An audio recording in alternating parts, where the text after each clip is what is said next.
Bangladesh border guard বা বিজিবিকে tear shell ও sound grenade কেনার অনুমতি দিয়েছে সরকার। এই ঘটনার পর বিজিবির মধ্যে বেড়েছে আত্মবিশ্বাস। দেশের সীমান্তে এসে গাছ কেটে নেওয়ার সময় তাড়া খেয়ে পালিয়ে যায় বিএসএফ সহ ভারতীয়রা।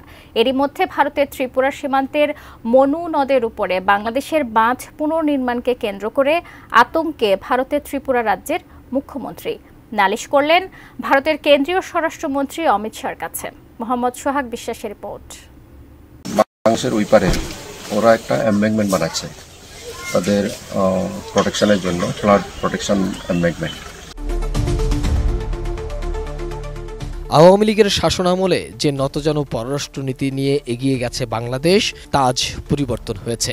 এরই মধ্যে বাংলাদেশের বিজিবির সাহসী ভূমিকায় পিছু হটতে বাধ্য হয়েছে ভারতের বিএসএফ। বর্তমান সরকারও বিজিবিকে এগিয়ে নিতে সীমান্তে টিয়ার সেল ও সাউন্ড গ্রেনেড কেনার অনুমতি দিয়েছে। বিজিবির এমন আনন্দের খবরের মধ্যে বিবিসির এক প্রতিবেদনে উঠে এসেছে বাংলার জওয়ানদের জয়ের খবর। যেহেতু এটা জিরো লাইনে ওরা কনস্ট্রাকশন করেছে, আমাদের এক্সিস্টিং যেটা এমব্যাঙ্কমেন্ট আছে এটা তো 150 গজেরও বেশি আছে, হয়তোবা 350 গজের মধ্যে হবে আমাদের যে এক্সিস্টিং এমব্যাঙ্কমেন্ট, বা তো ওদেরটা একটু একেবারে জিরো লাইনে বলা যেতে পারে। তো ওখানে কত কিলোমিটার করেছে এটা আমার কাছে আইডিয়া নেই। কোয়ালিটি সম্পন্ন আন্তর্জাতিক মানের still bar CSRM, committed for better still.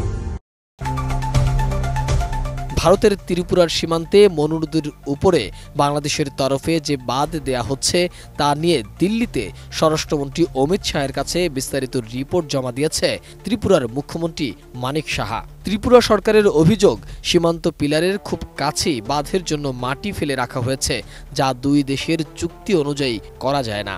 1 kilometre visible, আমরা এটার ফটো নিয়েছি এবং এখনো এটার কাজ চলছে।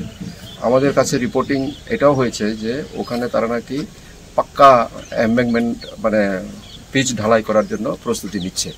এরকম যদি হয় তাহলে পরে ওটা হয়ে যাবে মজবুত, আমাদেরটা অনেকটা দুর্বল হয়ে পড়বে। তো তার জন্য আমাদের ইন্ডিয়া থেকেও নেসেসারি স্টেপ নেওয়া দরকার, এটা আমি মনে করি। দিল্লিতে স্বরাষ্ট্রমন্ত্রীর সঙ্গে দেখা করে আগরতলায় ফিরে মুখ্যমন্ত্রী সাংবাদিকদের জানিয়েছেন, উনকুটি জেলার কৈলাস শহরের পাশে যেখানে বাঁধ নিয়ে বিতর্ক বেঁধেছে সেই এলাকাটি সরজমিনে দেখে এসেছে প্রশাসনিক কর্মকর্তারা। তাদের রিপোর্টের সঙ্গেই উপগ্রহ থেকে পাওয়া ছবি ইত্যাদি সব কিছুই তিনি দিল্লিতে জমা দিয়ে এসেছেন। তার কথায় এটা খুবই সিরিয়াস বিষয়। ওখানে যে সীমানা ফলক আছে তার 40 থেকে 50 মিটারের মধ্যেই বাদ দেয়া হচ্ছে, কোনোভাবেই উচিত নয় এটা। এর ফলে পুরো কৈলাস শহরের দিকে জলপ্রবাহ বন্ধ হয়ে গিয়ে জল জমে যাবে, এটি কাম্য নয়। মনু নদীর উপরে কৈলাস শহরের কাছে যে বাংলাদেশের তরফে নদী বাঁধ দেয়া হচ্ছে সেটি প্রথম ত্রিপুরা বিধানসভায় তোলেন কংগ্রেস বিধায়ক বীরজিৎ সিনহা। এই বাঁধ দুটি অবশ্য নদীর মাঝ বরাবর যে ড্যাম বা ব্যারেজ বানানো হয় সেরকম নয়, নদীর পাড়ের ভাঙন আটকাতে দেয়া হয়েছে এই বাঁধ। বাংলাদেশের তরফ থেকে আগেই জানানো হয়েছিল যে তারা কোনো বাঁধ নতুন করে বানাচ্ছেন না, প্রায় 4 দশকের পুরনো একটি বাঁধের সংস্কার করা হয়েছে মাত্র।